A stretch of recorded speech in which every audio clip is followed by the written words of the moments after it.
국정기획위원회 경제 2분과 AI 과학기술 우장군 방위산업소위원회 위원장 황정화 의원입니다.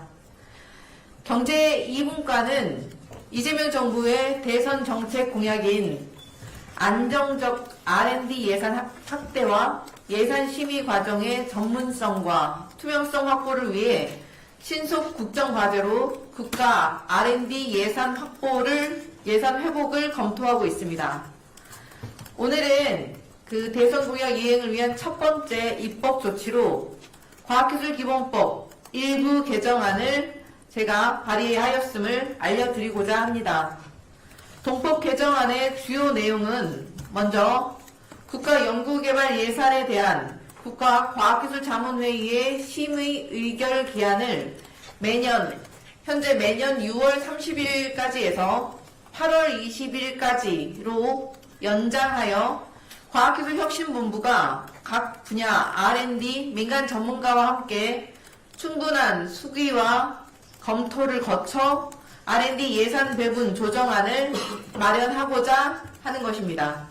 이를 통해 현재 한 달 정도에 불과했던 예산 심의 기간이 약 3달 정도로 연장되어서 보다 전문적이고 투명한 R&D 예산안이 마련될 것으로 기대합니다. 다음으로 과학기술혁신본부의 심의 범위를 현재 주요 R&D만 해서 앞으로 일반 R&D를 포함한 전체 R&D 예산으로 확대하고자 합니다. 이를 통해 주요 연구개발 예산 사업뿐만이 아니라 정부 출연 연구기관의 연구시설비, 연구관리 전문기관의 사업기획, 평가, 관리비 등을 포함하여 국가 R&D 예산에 대한 종합적이고 효과적인 심의가 가능할 것입니다.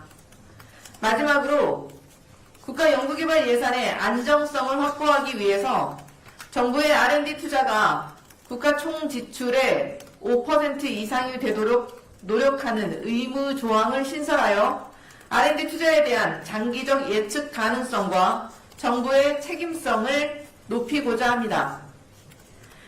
이번 개정안이 무너진 과학기술 연구 생태계를 조속히 회복하고 국가 R&D 예산의 지속성과 국민 신뢰를 담보하는 중요한 첫걸음이 될 것을 기대합니다.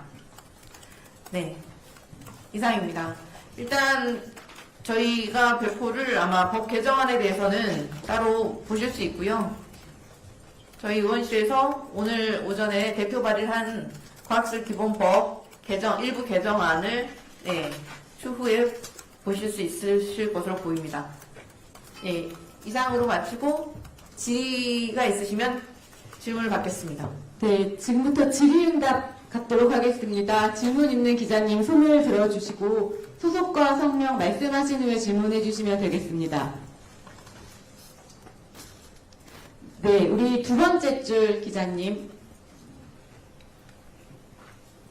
네, 안녕하세요. 저 한국경제신문 남정민 기자라고 합니다. 저 궁금한 게 두 가지가 있는데, 원래는 R&D 예산이, 그러니까 혁신본부하고 자문위가 6월 30일까지 이제 심의하고 의결을 한 다음에 과기부 장관이 기재부 장관한테 줘서 8월 말 본 예산 그 편성 때까지는 기재부가 이제 원래는 협의를 하는 거잖아요, 보완하고. 맞습니다. 근데 이게 만약에 8월 20일로 연장되면 그러면은 이 예산 심의를 기재부, 혁신본부, 자문이 이렇게 다 같이 하게 되는 건지, 그 기간 동안 기존에 있던 구조랑 지금 어떻게 되는 건지 심사 과정이, 그게 조금 궁금하고요. 그 다음에 이건 아마 말씀 주시기 어려울 수도 있을 것 같은데, 아마 R&D 예산이 30조 원 플러스 알파 정도가 될 텐데 대략적인 혹시 예산 규모가 나온 게 있을지 궁금합니다. 첫 번째 질문에 대해서 원래 기존에 말씀하셨던 것처럼 과학기술기본법상 6월 30일까지 과학기술혁신본부에서 자문회의 심의 의결을 거쳐서 확정하고 그다음에 기재부로 넘겨서 8월까지 7, 8월 두 달 동안 기재부 안을 만들어서 국회에 제출하는 것으로 되어 있습니다.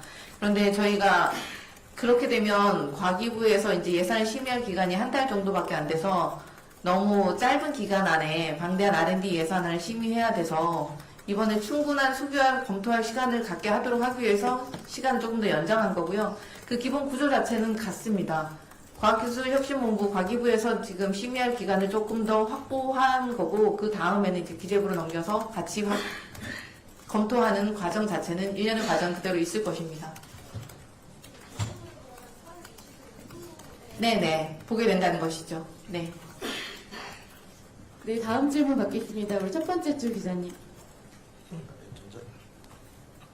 네, 전자신문 최희창입니다. R&D 심의 의결 날짜를 연장하는 법안 같은 경우에 어쨌든 당과 좀 협의가 또 좀 필요한 부분도 있고 당론으로 결정되는 과정이나 정책위를 통해야 되는데 저 지난주에 이제 정책위장께서 이게 이제 조항 자체가 뭐 이렇게 처벌 조항이 있는 그런 강제 조항이 아니어서 굳이 꼭 법안까지 만들어야 되느냐라는 얘기를 하시면서 협의하겠다고 좀 부정적으로 좀 얘기를 하셨는데 조금 당과 협의 과정은 좀 어떻게 되는지 좀 말씀 좀 부탁드립니다. 현재 이 과학기술 기본법 일부 개정안 같은 경우에는 경제 2분과에서 충분한 검토를 거쳐서 분과 안으로 지금 도출이 된 안이고요. 국정기획이 경제 2분과 안에서 결론을 내서 저희가 지금 대표 발의를 한 거고, 이 안건을 추후에 이제 저희 법안 소위나 과방이 상임위를 거쳐서 거치는 과정에서 상임위 안에서 충분히 또 토의가 될 거고요. 그럼 정책위 안에서 논의가 될 거고 또 법사위 논의 될 거고 정상적인 절차를 밟게 될 것입니다. 현재 상황에서는 국정기획위원회 안으로 도출된 것임을 알려드립니다. 네, 추가 질문 받겠습니다. 추가 질문 있으신 기자님은 손을 들어 표현해 주시기 바랍니다.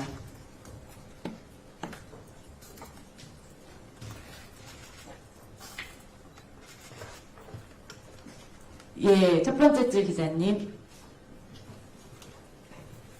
예, 채널의 이준상입니다. 아까도 나온 질문 같긴 한데 이번에 그 과학기술 자문 회의에 올라온 그 올해 예산은 뭐 총 예산 대비 한 4.34%밖에 안 되는 이 시간 5조 정도로 저는 들었는데 이 기획 개정안에는 5% 이상 되게 노력하겠다는 문구가 들어있잖아요. 올해 예산은 이 법안이 적용되기는 힘들 것 같은데 올해 뭐 기재부랑 협의 과정에서 어느 정도 올리겠다는 국정이 내부 목표치 같은 게 있는지 궁금합니다. 아직 이제 그 단계까지 말씀드리기는 좀 어려운 단계고요. 그러니까 R&D 예산을 확대하겠다는 방향성에 대해서 지금 동의를 한 것이고 그걸 뒷받침할 수 있는 입법 조치를 취한 것이고 그 다음 단계는 이제 부처와의 협의, 당정과의 협의 등등이 더 절차가 남아 있다고 보시면 될 것 같습니다. 기본적으로 이재명 정부의 기조는 R&D 예산 확대이고 기초연구 예산 확대였기 때문에 그 대선 공약을 이행하기 위한 입법 조치, 정책, 제안 등이 계속해서 국정기획위원회 발로 나가게 될 것임을 알려드립니다. 예, 질의가 맞춰진 것으로 보여집니다. 예, 더 이상 질의가 없으신 것으로 알고 이상으로 브리핑 마치도록 하겠습니다. 감사합니다.